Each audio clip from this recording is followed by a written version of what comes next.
Assalamualaikum warahmatullahi wabarakatuh. Oke, di pertemuan kali ini kita akan membahas teori lanjutan, yaitu tentang konfigurasi elektron Aufbau. Nah, kalau di pertemuan sebelumnya kita sudah bahas mengenai konfigurasi elektron dari Niels Bohr. Nah, ini yang kedua, yaitu adalah konfigurasi elektron Aufbau. Nah, kalau di dalam teori atom Niels Bohr, kita sudah tahu ya, atom itu memiliki kulit, di mana kulit itu terdapat beberapa elektron. Nah, jadi ada beberapa rumusannya. Kalau di kulit 1 atau kulit K, dia bisa terisi oleh 2 elektron. Kalau di kulit L bisa terisi oleh 8 elektron. Kalau di kulit M ada 18 elektron, di kulit N ada 32 elektron, dan seterusnya. Nah, kalau di konfigurasi elektron Aufbau ini lebih detail lagi ya. Jadi dia lebih spesifik lagi cara pengisian elektronnya. Karena kenapa? Karena di teori atom Niels Bohr ini belum membahas tentang subkulit. Tapi di konfigurasi elektron Aufbau ini dia sudah membahas tentang subkulit atau bagian dalam kulit. Jadi untuk nomor kulit 1 atau kulit K, dia itu punya subkulit. Subkulitnya ini itu ada satu, yaitu adalah S ya. Kalau nomor kulitnya 2, dia punya 2 subkulit, yaitu S dengan P. Nah, kalau nomor kulitnya 3, dia punya 3 subkulit, yaitu S, P, D. Nah, kalau untuk nomor kulitnya 4, dia punya 4 subkulit, yaitu ada S, P, D dengan F. Nah, S itu artinya sharp, P itu adalah principal, D itu artinya diffuse, F itu artinya fundamental. Nah, jadi saya analogikan seperti ini ya. Nah, di dalam rumah itu kan punya beberapa ruangan ya. Nah, ruangan ini kita sebut dengan kulit atau kamar lah ya. Jadi ada kulit 1, nah ada kamar 1, kamar 2, kamar 3. Nah, di dalam kamar itu ada beberapa tempat tidurnya di dalamnya ya. Jadi untuk kamar 1 nih dia punya 1 tempat tidur. Nah, untuk kamar kedua atau kulit 2 dia punya 2 tempat tidur. Nah, itu analoginya seperti itu. Nah, untuk maksimum elektronnya yang bisa diisi, kalau untuk subkulit S, dia bisa diisi oleh 2 elektron ya. Sesuai dengan teori atom Bohr, untuk kulit 1 atau nomor kulit 1 K bisa diisi oleh maksimum 2 elektron. Nah, di konfigurasi elektron Aufbau, nah, S ini bisa diisi oleh 2 elektron ya. Jadi ada tempat tidurnya di dalam, itu bisa diisi oleh 2 orang. Analoginya seperti itu.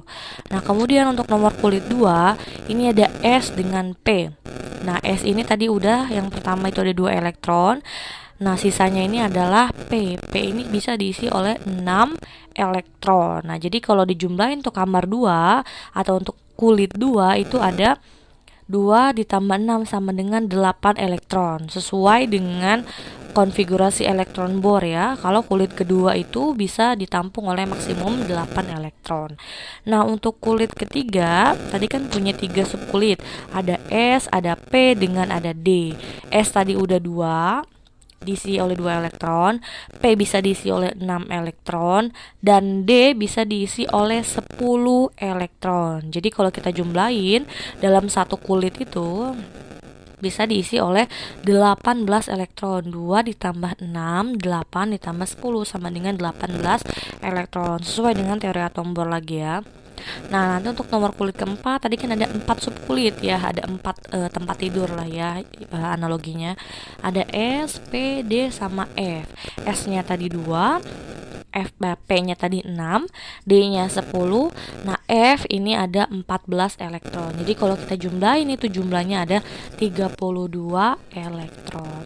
Nah, lalu bagaimana cara pengisian elektronnya? Kalau tadi saya udah jelasin subkulit-subkulitnya dan maksimum bisa diisi oleh berapa elektron. Nah, kita lanjut ke cara pengisian elektronnya.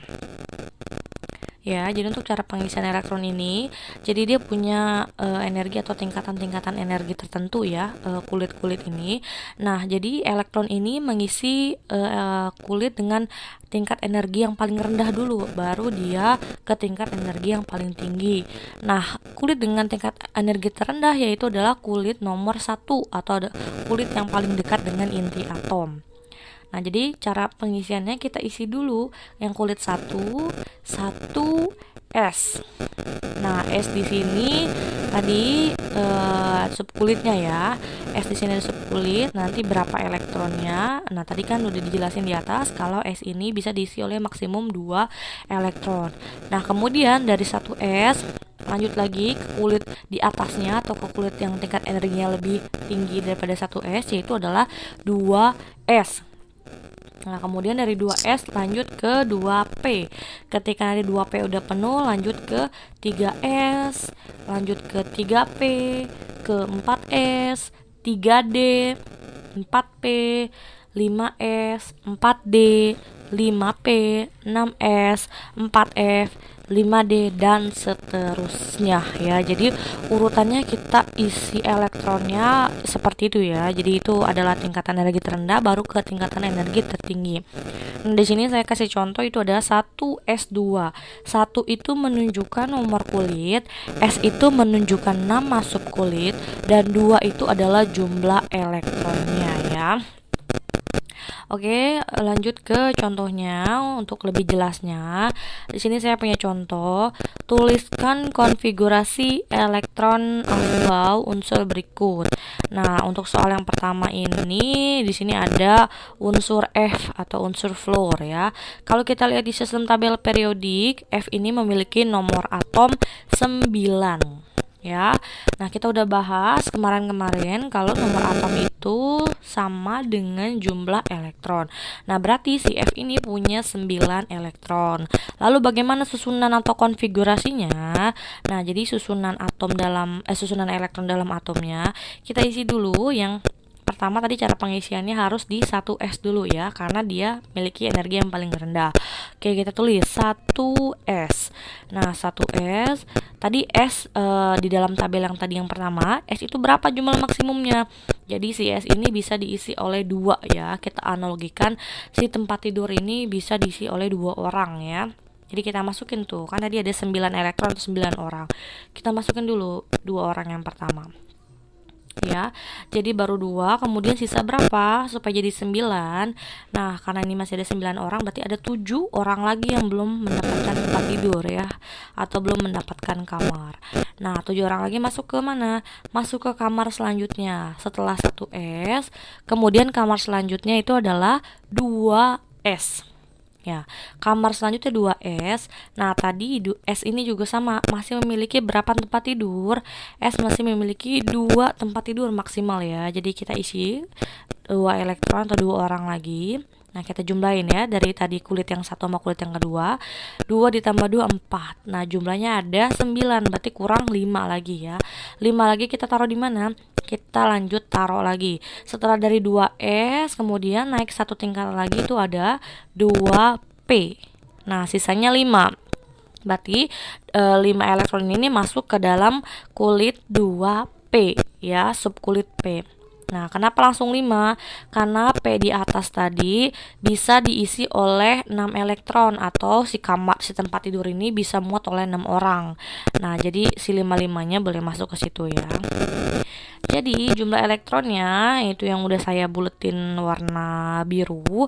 Kita jumlahin 2 ditambah 2 ditambah 5 sama dengan 9 elektron ya. 9 elektron sama dengan nomor atomnya. Oke, lanjut ke contoh yang B. Itu ada unsur P atau fosfor ya. Fosfor ini kalau kita lihat di tabel periodik itu dia punya nomor atom 15 ya. Masih sama cara pengisiannya sama yang di atas. Kita isi dulu kulit yang paling rendah dulu, yaitu 1S. 1S tadi bisa diisi oleh maksimum 2 elektron gitu ya. Tulis 1S2 ya. Tulis 2. Jadi untuk penulisan konfigurasi elektron Aufbau tulisnya 1s pangkat 2 ya. Jadi 2-nya ini taruh di atas seperti pangkat ya, dengan huruf kecil, dengan angka yang kecil. Tulis 1s2, kemudian ada 15 elektron, baru 2 elektron yang mendapatkan tempat, berarti ada 13 elektron lagi. Lanjut dari 1s2 ke 2s. Nah, 2s ini bisa diisi oleh 2 elektron, berarti 2s2. Lanjut lagi, masih kurang lagi tempatnya. Lanjut ke 2p. Tadi p bisa diisi oleh 6 elektron, lanjut ke 2p6. Nah, 2 tambah 2 tambah 6 baru 10. Nah, semuanya ada 5. Semuanya ada 15. Berarti masih kurang 5 lagi ya. Nah, 5 lagi ini di mana? Lanjut ke dari 2p kita ke kulit 3s. 3s tadi bisa diisi oleh 2 elektron, berarti 3s2. Nah, udah 12, sekarang ada 3 lagi. Lanjut ke dari 3s ke 3p. 3p sisanya berapa? 3p3 ya, berarti di terakhir itu ada 3p3. Nah, kalau kita jumlahin 2 ditambah 2 ditambah 6 tambah 2 ditambah 3 itu sama dengan 15. Jadi begitu cara menuliskan konfigurasi elektron Aufbau ya. Mungkin agak lebih rumit sedikit dibandingkan elektron Bohr karena dia memang lebih detail ya, lebih spesifik, lebih jelas karena dia membahas tentang subkulitnya. Oke, lanjut ke menentukan letak unsur dalam tabel periodik. Nah, kita sudah bahas mengenai konfigurasi elektron. Nah, sekarang kita pengen tahu dari konfigurasi elektron itu kita bisa menentukan letak unsur tersebut dalam sistem tabel periodik. Nah, kemarin kita sudah bahas tabel periodik. Dalam tabel periodik itu punya periode dan punya golongan ya. Jadi dari konfigurasi elektron itu bisa ditentukan dia masuk ke periode berapa dan dia bisa masuk ke golongan berapa. Nah, untuk yang pertama periode dulu. Nah, periode ini kemarin berada pada lajur-lajur horizontal ya. Nah, periode juga disusun berdasarkan kenaikan nomor massa dan nomor atom ya. Jadi untuk menentukan periode caranya yaitu dengan jumlah kulit yang paling besar ya. Jadi dengan nomor kulit yang paling besar atau jumlah kulit atom. Jadi kalau misalnya terakhirnya jatuh di 3s2, nah berarti periodenya masuk ke 3 ya. Nah, lanjut ke golongan. Golongan di sini dibagi menjadi 2. Ada golongan A dan ada golongan B ya, seperti dalam tabel periodik. Nah, yang pertama ini akan saya bahas itu adalah golongan A dulu ya. Nah, cara menentukan golongan ini yaitu dilihat dari elektron valensi. Nah, elektron valensi itu adalah elektron pada kulit terluar.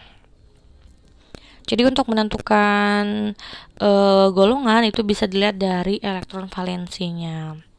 Nah, untuk golongan A itu elektron valensinya, untuk golongan A ini dibagi menjadi 8, ada 1A, 2A, 3A, 4A, 5A, 6A, 7A, dan 8A. Nah, untuk golongan 1A, elektron valensinya jatuh di NS1. Nah, jadi di atasnya pangkatnya itu adalah 1 ya. Kalau untuk golongan 2A, dia jatuh di NS2. Nah, untuk golongan 3A, NS2, NP1. Golongan 4A, NS2, NP2. Golongan 5A, NS2, NP3. Golongan 6A, NS2, NP4. Golongan 7A, NS2, NP5. Golongan 8A, NS2, NP6. Nah, mungkin kalau ada yang bingung, N itu apa? N itu adalah nomor kulitnya ya. Jadi bisa nomor kulit 1, bisa nomor kulit 2, 3. Nah, makanya di situ saya nulisnya N ya. Misalnya jatuh di 1S1, nah berarti dia golongan 1A. Setelah jatuh di 2S1, berarti jatuh di golongan 1A. Yang penting belakangnya itu adalah S1. Nah, pembeda lagi untuk golongan A, dia elektron valensinya itu selalu berada pada subkulit S dan P. Ya, untuk golongan 1A dan 2A dia hanya berada pada subkulit S. Untuk golongan 3A sampai 8A itu ada di subkulit S dan P ya. Karena S tadi isinya 2 dan P itu maksimum isinya 6 ya. Jadi kalau misalnya kamu bingung, dijumlahin aja. Kalau misalnya yang belakangnya S1 berarti golongan 1A, S2 berarti golongan 2A. Nah, kalau golongan 3A ini kan ada S2 sama P1, dijumlahin aja atasnya. Berarti 2 tambah 1 sama dengan 3. Oh, berarti masuk ke golongan 3A. Begitu juga golongan 4, 5, 6, 7, dan 8 ya. Kita jumlahin aja atasnya. Kalau 4 berarti S2 2 ditambah P2. Berarti 2 tambah 2 sama dengan 4. Yang penting si elektron valensinya itu memang berada pada subkulit S dan subkulit P. Ya, ini ciri khas dari golongan A. Oke, kita lanjut lihat ke contoh soalnya. Ya, di sini saya punya contoh soalnya itu adalah Ca atau kalsium. Nah, kalau kamu lihat di situ kalsium punya nomor atom 20 ya. Nah, jadi untuk menentukan periode dan golongan, kita harus menuliskan dulu konfigurasi elektronnya ya. Di sini menggunakan konfigurasi elektron dari Aufbau. Nah, tadi kan 20 elektronnya. Cara pengisiannya bagaimana? Kita mulai dulu dari kulit yang paling rendah tingkat energinya itu 1S ya. 1S diisi oleh 2 maksimum elektron. Kemudian lanjut 2S2, lanjut lagi masih kurang 2P6, lanjut lagi baru 10, kurang 10, lanjut ke 3S2 baru 12, 3P6 baru 18. Nah, sisanya ini adalah 4S2 ya. Berarti kita tentuin dulu elektron valensinya. Berarti elektron valensinya itu adalah 4S2 ya, atau elektron terluarnya itu adalah di kulit 4 subkulit S dan ada 2 elektron ya. Jadi 4 itu adalah nomor kulitnya, S itu adalah subkulitnya, 2 itu adalah jumlah elektron. Nah, tadi balik lagi ke atas. Untuk menentukan periode, kita harus lihat dulu nomor kulit terbesar. Nah, di sini nomor kulit yang paling besar itu adalah 4 ya. Jadi dia masuk ke periode keempat. Nah, kemudian golongannya bagaimana? Kita lihat dari subkulit dan jumlah elektronnya. Tadi subkulitnya jatuh di S, punya jumlah elektronnya 2. Nah, berarti S2 ini masuk ke golongan 2A. Elektron terakhir berada pada subkulit S dengan jumlah 2 itu masuk ke golongan 2A. Sekarang kita cek ke tabel periodik benar atau tidak. Ya, kalsium itu ada di periode keempat, golongan kedua. Nah, lanjut lagi contoh yang nomor 2. Di situ saya punya Si atau silikon ya.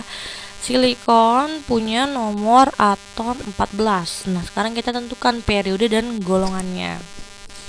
Nah, kita bikin dulu konfigurasi elektronnya. Yang pertama kita isi dulu 1S2, lanjut masih kurang 2S2, lanjut 2P6, baru 10, kurang 4, lanjut ke 3S2, 12, lanjut ke habis 3S2 yaitu ke 3P2 sisanya ya. Nah, kalau kita lihat di sini kan ada nomor kulit 1, nomor kulit 2 sama nomor kulit 3. Nah, berarti 3 ini adalah elektron paling luarnya ya. Jadi kulit ketiga ini kulit yang paling luar. Nah, itu disebut dengan elektron valensinya.